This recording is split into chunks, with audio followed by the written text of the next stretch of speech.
मैं पी विश्वकर्मा स्वागत करता हूं अपने यूट्यूब मंच पर।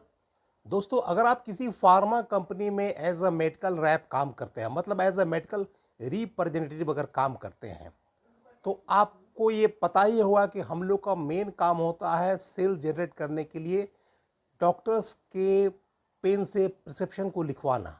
मतलब मेनली हम लोग प्रिस्क्रिप्शन को जनरेट कराते हैं ताकि वो प्रिस्क्रिप्शन मार्केट में ऑनर हो और हम लोग का प्रोडक्ट का सेल हो और हमारा प्रोडक्ट डॉक्टर लिखे, ताकि कंपनी के लिए एक रेवेन्यू जनरेट हो, हम लोग का ब्रांड बिल्ड हो। तो आज हम बात करें कि आखिर प्रिस्क्रिप्शन जो है, हम लोग जो अपने प्रेस्क्राइबर बनाते हैं वो एक्चुअली कितने तरह के प्रेस्क्राइबर होते हैं, इस विषय पर आज हम इस छोटे से वीडियो में डिस्कस करना चाहते हैं। तो आपसे रिक्वेस्ट है कि आप वीडियो को शुरू से अंत तक देखें और अपना अगर जहां जरूरत पड़े अपना सुझाव भी दे, अपना ओपिनियन भी दे, मोस्ट वेलकम रहेगा। तो नंबर 1 होता है आपका मेगा प्रिस्क्राइबर। मेगा प्रिस्क्राइबर ऐसा यूँ कह सकते हैं कि आपके जो मतलब 5-6 ऐसे प्रिस्क्राइबर जो कंपनी का जो आपका जो टारगेट है, आप मान के चलिए 40 to 50% वही आपका करते हैं। अगर आपका मान लिया, सपोज कीजिएगा, अगर 1 लाख का टारगेट, एक एग्जाम्पल हम बात करते हैं, एक उदाहरण के लिए, अगर आपका 1 लाख का टारगेट है तो आपका 5 ऐसे मेगा प्रिस्क्राइबर कंपनी को होना चाहिए या बनाना पड़ेगा, ताकि वो आपका कम से कम 40 to 50,000 लिख दे और कंपनी को पूरा फोकस उन आपका मेगा प्रिस्क्राइबर पे करना पड़ेगा, ताकि आपका बजट आसानी से हो सके, आपका ब्रांड बिल्ड हो सके और मार्केट में आपकी पहचान बन सके और आपके कंपनी के लिए रेवेन्यू जनरेट मार्केट से हो सके। तो मेगा प्रिस्क्राइबर के बाद क्या होता है, दूसरा होता है आपके रेगुलर प्रिस्क्राइबर। ऐसे बहुत सारे प्रिस्क्राइबर होते हैं जो आपका रेगुलर प्रिस्क्राइबर होते हैं। हर कंपनी का अलग अलग क्राइटेरिया है। कोई कहता है कि अगर महीना में कोई डॉक्टर अगर 10 प्रिस्क्रिप्शन दे दिया तो समझिए रेगुलर प्रिस्क्राइबर है। कोई अगर कहते हैं कि अगर महीना में अगर 20 प्रिस्क्रिप्शन दे दिया तो उसको हम लोग रेगुलर प्रिस्क्राइबर मानते हैं। तो अलग अलग कंपनी का अलग अलग फंडा है, अलग अलग मैंने क्राइटेरिया है। लेकिन मेरा मानना है कि अगर कोई डॉक्टर अगर पर डे अगर 1 प्रिस्क्रिप्शन भी देता है और वो प्रिस्क्रिप्शन ऑनर होता है, अगर बिकता है, तो उसको हम कह सकते हैं कि वो हमारे रेगुलर प्रिस्क्राइबर हैं।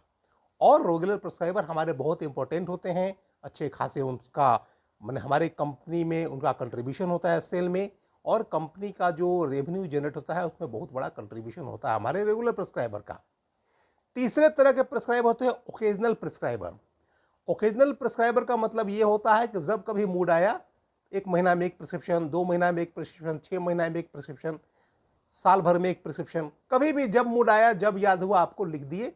वो आपके रेगुलर प्रिस्क्राइबर नहीं है, वो आपके मेगा प्रिस्क्राइबर भी नहीं है, वो आपके ओकेजनल प्रिस्क्राइबर हैं। मैंने जब कभी उनका मूड हुआ, जब कभी लगा लड़का आता है, इसका रिप्रेजेंटेशन होता है, इस कंपनी का लिख देना चाहिए, वो लिख देते हैं। उसको बोलते हैं हमको ओकेजनल प्रिस्क्राइबर। अब हम लोग बात है कि जो आदमी महीना में 1 प्रिस्क्रिप्शन या 3 महीना में प्रिस्क्रिप्शन या 6 महीना में देता है, उससे हम लोग क्यों मिलते हैं? इसलिए मिलते हैं कि हम लोग को ये ऐसा चांसेस होता है कि जो हमारा आज ओकेजनल प्रिस्क्राइबर है, हो सकता है कि हमारा रेगुलर प्रिस्क्राइबर में कन्वर्ट हो जाए। ये तीसरे तरह के प्रिस्क्राइबर होते हैं। और चौथा होता है प्रोस्पेक्ट। प्रोस्पेक्ट का मतलब ये होता है कि जो डॉक्टर जो है अभी आपका कुछ लिख नहीं रहे हैं, आपका कोई प्रोडक्ट प्रिस्क्राइब नहीं कर रहे हैं, लेकिन हो सकता है कि आपका ऐसा लग रहा है, मतलब मे भी प्रिस्क्राइब कर दें, कभी भी वो प्रिस्क्राइब कर सकते हैं। एक प्रोस्पेक्ट है आपके लिए। एक ऐसे डॉक्टर हैं जो कभी भी अब तब में लगे हुए हैं, कभी भी वो प्रिस्क्राइब कर सकते हैं, कभी भी आपको प्रिस्क्रिप्शन दे सकते हैं। ऐसी मतलब लगता है, मतलब उनका बॉडी लैंग्वेज से, उनके बातचीत से, वे ऑफ टॉकिंग से, जिस तरह से हम लोग विजिट करते हैं, प्रेजेंटेशन करते हैं, तो उसको हम लोग बोलते हैं प्रोस्पेक्ट डॉक्टर। मतलब कंपनी का भी प्रिस्क्राइबर है नहीं, लेकिन हो सकता है कि प्रिस्क्राइबर हो जाए। और नंबर 5 होते हैं जो डॉक्टर हमारा बिल्कुल कुछ नहीं लिखते हैं, वो हमारा नन प्रिस्क्राइबर होते हैं। नन प्रिस्क्राइबर जो होते हैं वो भी हमारे लिस्ट में होते हैं। अगर किसी को अगर 100 डॉक्टर है तो उसमें ऐसे जरूर 10-20 डॉक्टर होते हैं जो बिल्कुल कुछ नहीं लिखते हैं। तो नन प्रिस्क्राइबर को अगर आप SDL अच्छे से बनाए हैं, डॉक्टर अच्छे से बनाए हैं, तो नन प्रिस्क्राइबर का मतलब होता है कि वहाँ भी हम लोग को एफर्ट लगाते रहना है, प्रयास करते रहना है। कभी भी हमारे हो सकता है कि वो ओकेजनल प्रिस्क्राइबर हो जाए, हो सकता है कि प्रोस्पेक्ट में कन्वर्ट हो जाए, हो सकता है कि हमारे रेगुलर प्रिस्क्राइबर हो जाए, हो सकता है कि हमारा मेगा प्रिस्क्राइबर हो जाए।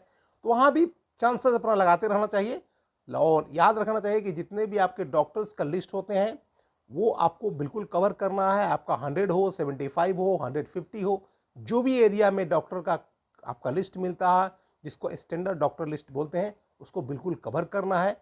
कोई भी डॉक्टर कभी भी आपका प्रिस्क्राइबर बन सकते हैं, कभी मेगा प्रिस्क्राइबर बन सकते हैं, कभी प्रोस्पेक्ट बन सकते हैं, कभी ओकेजनल प्रिस्क्राइबर बन सकते हैं। ये बात आपको याद रखनी पड़ेगी। तो कितने तरह के प्रिस्क्राइबर हो गए?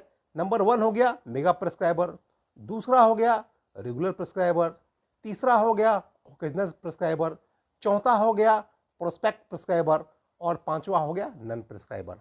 दोस्तों अगर वीडियो अच्छा लगा तो लाइक करें, शेयर करें, चैनल को सब्सक्राइब करें। आज के वीडियो में इतना ही, मिलते हैं अगले वीडियो में। तब तक के लिए thanks for watching this video.